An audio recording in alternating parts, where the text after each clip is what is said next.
Dear students, a very good morning to all of you. आज हमारा अगला topic है कार्टेशियन साइन कन्वेंशंस या जिनको हम simply new cartesian sign conventions कहते हैं। तो आज हम पढ़ने जा रहे हैं साइन कन्वेंशंस क्या है और कहाँ पे हमको इसका इस्तेमाल करना पड़ेगा इन साइन कन्वेंशंस का। तो इससे हमें क्या फ़ायदा होगा आगे जो भी हम न्यूमेरिकल सॉल्व करेंगे तो उसमें इसकी हमें ज़रूरत पड़ेगी, क्योंकि हमें पता होना चाहिए कि कौन सी डिस्टेंस पॉजिटिव लेंगे, कौन सी नेगेटिव होनी चाहिए, ऑब्जेक्ट को कहाँ पे प्लेस करना होता है, रियल इमेज की हाइट पॉजिटिव होती है नेगेटिव होती है, इसी तरह वर्चुअल इमेज जब बनेगी उनकी जो हाइट होती है वो पॉजिटिव होगी नेगेटिव होगी, ऑब्जेक्ट डिस्टेंस पॉजिटिव लेंगे नेगेटिव लेंगे, इसी तरह इमेज डिस्टेंस वो क्या लेंगे पॉजिटिव लेंगे या नेगेटिव लेंगे। तो वो सारी चीज़ें हमें इससे क्लियर हो जाएंगी। तो सबसे पहला पॉइंट जो हमारा इस साइन कन्वेंशन में है वो ये है कि जो प्रिंसिपल एक्सिस होती है it is taken along the x axis of the rectangular coordinate system. देखिए जैसे कि आप यहाँ पे देख रहे हैं हमने एक कनकेव मिरर यहाँ पे ड्रा किया है और यहाँ पे हमने एक रेक्टेंगुलर कोऑर्डिनेट सिस्टम बनाया है एक्स एक्सिस और वाई एक्सिस की मदद से। तो इस रेक्टेंगुलर कोऑर्डिनेट सिस्टम की जो एक्स एक्सिस होती है इसके ऊपर हम ले लेते हैं किसको, principal axis of the mirror. जो स्फेरिकल मिरर हमारे पास होता है उसकी जो प्रिंसिपल एक्सिस होती है वो आनी चाहिए हमारी एक्स एक्सिस पे। जो हमारे रेक्टेंगुलर कोऑर्डिनेट सिस्टम की जो एक्स एक्सिस होती है उसके ऊपर हम किसको ले लेंगे, जो हमारी प्रिंसिपल एक्सिस होती है। ये पहला पॉइंट है। Second, the object is always taken on the left side of the mirror. हमेशा हमें क्या करना है, जब भी हम रे डायग्राम्स आगे बनाएंगे, जब हम देखेंगे कैसे इमेज फॉर्मेशन होती है, कैसे डिफरेंट मिरर्स में डिफरेंट इमेजेस बनेंगी, जब भी हम ऑब्जेक्ट को ले लेंगे, सपोज ये हमारा ऑब्जेक्ट है, इसको हम हमेशा लेफ्ट साइड में प्लेस करेंगे। मिरर राइट साइड में ड्रा करेंगे और ऑब्जेक्ट को हमेशा लेफ्ट साइड में ही हम प्लेस करेंगे, so that the incident light is always moving from left to right, या डायरेक्शन ऑफ लाइट जो होगी वो हमेशा लेफ्ट से राइट की ओर ही लाइट आनी चाहिए। ठीक है, तो सेकंड पॉइंट ये है कि लेफ्ट साइड पे हमेशा हम अपने ऑब्जेक्ट को रखा करेंगे। Third, all the distances parallel to principal axis are measured from the pole of the mirror. जो भी आप डिस्टेंस अब मेजर करोगे parallel to principal axis, that means toward the left और toward the right, left side की ओर ले लेंगे हम डिस्टेंस या राइट साइड की ओर ले लेंगे, उनको हम मेजर कहाँ से करेंगे, from the pole of the mirror. तो पोल हमारा ओरिजिन होना चाहिए, पोल हमारे कोऑर्डिनेट सिस्टम के ओरिजिन पे ही आना चाहिए, और जितनी भी डिस्टेंस हम मेजर करेंगे पैरेलल टू प्रिंसिपल एक्सिस, चाहे लेफ्ट साइड की हम लेफ्ट साइड की ओर जाएंगे या राइट साइड की ओर जाएंगे, सारी डिस्टेंस को हम मेजर करना स्टार्ट कर देंगे from pole of the mirror. ये थर्ड हमारा साइन कन्वेंशन है। इसी तरह हमारा यहाँ पे अलग अलग साइन कन्वेंशन, यहाँ पे हमने दो दो पॉइंट्स को एक साथ लिखा है।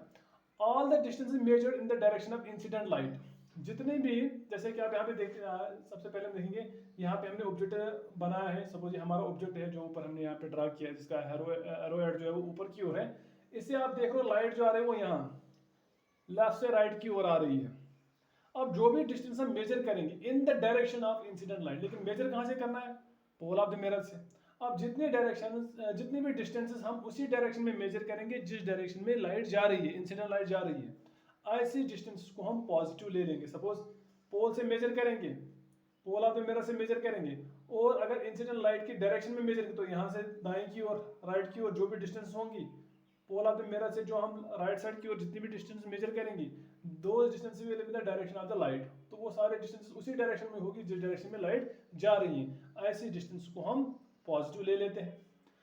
उसका उल्टा क्या होता है, while as distance is measured in direction opposite to incident light, अगर कोई भी डिस्टेंस हम ले लेते हैं from pole of the mirror but it is in the direction opposite to incident light, incident light की डायरेक्शन यहाँ लेफ्ट से राइट की ओर है, और हम मेजर कर रहे हैं from pole of the mirror against the direction of light, light के अगेंस्ट हम मेजर कर रहे हैं, तो दो distance will be taken as negative. Suppose ये हमारा ऑब्जेक्ट यहाँ पे है। अब जब हम देखेंगे ऑब्जेक्ट की डिस्टेंस जो होती है, ऑब्जेक्ट लेफ्ट साइड में है, अब हम देखेंगे क्योंकि हमें मेजर करना है पोल से, तो पोल से हम मेजर करते करते जाएंगे, तो हम मेजर क्या कर रहे हैं, डायरेक्शन ऑफ लाइट के अपोजिट, तो object distance will always be negative. इसी तरह हमारा जो अगला पॉइंट है वो है हाइट्स मेजर्ड अपवर्ड्स। जो भी आप एक्स एक्सिस के ऊपर हाइट्स मेजर कर रहे हो, जैसे ऑब्जेक्ट की हाइट हो सकती है, कभी इमेज भी ऊपर बनेगी वर्चुअल इमेज के केस में। अगर इमेज ऊपर बन रही है, ऑब्जेक्ट हमेशा हमारा प्रिंसिपल एक्सिस के ऊपर ही होता है, और जो भी डिस्टेंसेस आप या हाइट्स आप ऊपर की ओर देखोगे, जो परपेंडिकुलर एक्स एक्सिस है, एक्स एक्सिस के ऊपर जो परपेंडिकुलर हाइट्स होंगी उनको हम पॉजिटिव ले लेते हैं। द हाइट्स मेजर्ड अपवर्ड्स, जो भी हम ऊपर की ओर हाइट्स मेजर कर रहे हैं, एंड परपेंडिकुलर एक्सिस, और क्या होंगी परपेंडिकुलर किस पे, एक्स एक्सिस पे, they are taken as positive, उनको हम पॉजिटिव ले लेते हैं। एंड हाइट्स मेजर्ड डाउनवर्ड, जो भी आप हाइट नीचे की ओर, जैसे हम देख रहे हैं एक इमेज की हमने यहाँ पे हाइट बनाई है, सपोज ये डाउनवर्ड से एक्स एक्सिस से नीचे जा रही है, परपेंडिकुलर टू एक्स एक्सिस और प्रिंसिपल एक्सिस, तो जो भी हाइट्स हम नीचे की ओर मेजर करेंगे और जो परपेंडिकुलर होंगी एक्स एक्सिस पे, तो ऐसी इमेज जो होंगी या ऐसे डिस्टेंस की जो हाइट जो होगी, ऐसे ऑब्जेक्ट्स या इमेज की जो हाइट होगी वो उसको हम नेगेटिव ले लेते हैं। तो सिंपल सी चीज़ है, जो भी हम ऊपर की ओर डिस्टेंस मेजर करेंगे और राइट साइड की ओर करेंगे तो उनको पॉजिटिव ले लेते हैं। जो भी डाउनवर्ड्स और लेफ्ट साइड में हम डिस्टेंस मेजर करते हैं वो यूजुअली नेगेटिव होती हैं। और हमेशा पोल ऑफ द मिरर जो होना चाहिए वो इस कोऑर्डिनेट सिस्टम के ओरिजिन पे आना चाहिए, ऑब्जेक्ट को हमेशा लेफ्ट में साइड में प्लेस करना है। ठीक है, तो ये कुछ मेजर साइन कन्वेंशन है जिनको हमें याद रखना है कि ऑब्जेक्ट कहाँ पे प्लेस करना होता है, कौन सी डिस्टेंस पॉजिटिव लेनी है, कौन सी नेगेटिव लेनी है। तो सिंपल से मैं फिर से एक बार बता देता हूँ कि राइट साइड में जो भी हम पोल के राइट साइड से, ऑरिजिन के राइट साइड से जो भी हम parallel to principal axis distance ले लेंगे वो पॉजिटिव ले लेंगे। जो अपोजिट डायरेक्शन में ले लेंगे इंसिडेंट लाइट के डायरेक्शन के अपोजिट में, वो हम नेगेटिव ले लेंगे। जो नीचे की ओर डायरेक्शन मेजर करेंगे या डिस्टेंसेस मेजर करेंगे तो वो नेगेटिव ले लेंगे। जो ऊपर की ओर जो हाइट्स हम मेजर करेंगे वो हमेशा हम पॉजिटिव ले लेंगे। अब इसके बाद हम देखेंगे rules for image formation by concave mirror. एक कनकेव मिरर क्योंकि हम देखेंगे इससे कैसे इमेज बनते हैं, कन्वेक्स का भी हम देखेंगे उससे कैसे इमेज बनती हैं। लेकिन सबसे पहले हम देखेंगे जो कनकेव मिरर होता है, इससे इमेजेस बनने के लिए हमें कुछ रूल्स पढ़ने पड़ेंगे, कुछ इंपॉर्टेंट रूल्स, तब जाके हम देख सकते हैं कि कनकेव मिरर कैसे इमेज बना सकता है। तो हमने लिखा है rules for image formation by concave mirror. तो फर्स्ट रूल हमारे पास है, जैसे कि आप इस फिगर को देख के भी बता सकते हैं, ये हमने एक कनकेव मिरर लिया है कि कनकेव मिरर की हम बात कर रहे हैं। अगर हम एक इंसिडेंट, जो हमने ऑलरेडी प्रिंसिपल फोकस जब हमने पढ़ाया था उसमें हमने बताया था प्रिंसिपल फोकस और फोकल लेंथ जब पढ़ाई थी, तो अगर इंसिडेंट लाइट रे पैरेलल आती है, parallel to principal axis, this incident light ray is parallel to principal axis, but after reflection from this concave mirror, इस कनकेव मिरर के बाद जब कनकेव मिरर से जब इसका रिफ्लेक्शन होता है उसके बाद ये लाइट रे जो होती है वो आपके यहाँ पे फोकस के बीच में से पास हो रही है। ये फर्स्ट रूल हमारा है, इसको हमें याद रखना पड़ेगा। A ray of incident light parallel to principal axis, एक ऐसी इंसिडेंट लाइट रे जो पैरेलल है principal axis, it passes through the principal focus, ये फोकस के बीच में से जा रही है after reflection from the concave mirror, जब कनकेव मिरर के बाद कनकेव मिरर के सरफेस से इसका रिफ्लेक्शन होगा तो ये फोकस के बीच में से जाएगी। This first rule. Second rule हमारे पास है, अगर रे ऑफ लाइट, इसका उल्टा हम कर देंगे, ray of light which is incident through the focus principal focus, अगर इंसिडेंट लाइट रे फोकस में से ही आ रही है then it will become parallel to principal axis, ये प्रिंसिपल एक्सिस के यहाँ पैरेलल में जाएगी यहाँ पे रिफ्लेक्शन होने के बाद। a ray of light which is incident on concave mirror, अगर एक incident light ray concave mirror पे पड़ रही है through focus, through principal focus, it will become parallel to principal axis, तो ये प्रिंसिपल एक्सिस के पैरेलल में जाएगी after reflection from the concave mirror, जब कनकेव मिरर से इसका रिफ्लेक्शन होता है। थर्ड रूल हमारे पास है, if the incident light ray falls on a concave mirror, अगर इंसिडेंट लाइट इस तरह से पड़ रही है कनकेव मिरर पे थ्रू सेंटर ऑफ कर्वेचर, किसके बीच में से आ रही है, सेंटर ऑफ कर्वेचर के बीच में से, ये वहीं से रिफ्लेक्ट भी होती हैं। In all this cases laws of reflection are followed, हर केस में आपको लॉज ऑफ रिफ्लेक्शन ही फॉलो देखने को मिलेगा कि लॉज ऑफ रिफ्लेक्शन फॉलो हो रहे हैं। If the incident light ray falls on a concave mirror through the center of curvature, it will retrace the same path, जहाँ से आती है वहीं से वापस भी जा रही है।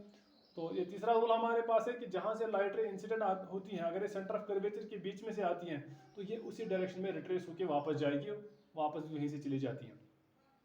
फोर्थ रूल हमारे पास क्या है, if the light ray is incident at the pole, अगर इंसिडेंट लाइट रे इस तरह से पड़ती है कि वो पोल पे पड़ रही है, पोल ऑफ द मिरर पे पड़ रही है कनकेव मिरर के, उसके बाद हम देखिए रिफ्लेक्टेड लाइट रे कहाँ से जाएगी, रिफ्लेक्टेड लाइट रे इस तरह से जाएगी ताकि एंगल ऑफ इंसिडेंस और एंगल ऑफ रिफ्लेक्शन जो होगा वो इक्वल होगा, क्योंकि आपकी जो यहाँ पे प्रिंसिपल एक्सिस है वो यहाँ पे नॉर्मल का काम कर रही है, so that angle of incidence and angle of reflection will be equal. तो this are four rules. First, incident light is parallel on the concave mirror, parallel to the principal axis, then it will pass through the focus of the mirror. If the incident light rays is incident on the concave mirror through the focus, then it will become parallel to the principal axis after reflection from the mirror. Third, अगर ये center of curvature के बीच में से आ रही, the incident light rays incident through the center of curvature, then it will retrace the same path, ये उसी रास्ते से वापस भी जाएगी. Fourth rule हमारे पास है, अगर incident light ray पड़ती है pole of the mirror पे, तो it will be reflected in such a way so that the angle of reflection and angle of incident will be equal. तो यहाँ पे angle of incidence और angle of reflection हमारा एक जैसा होगा. Thank you. See you in the next video, which will be deal with the different types of images formed by the concave mirrors. Thank you.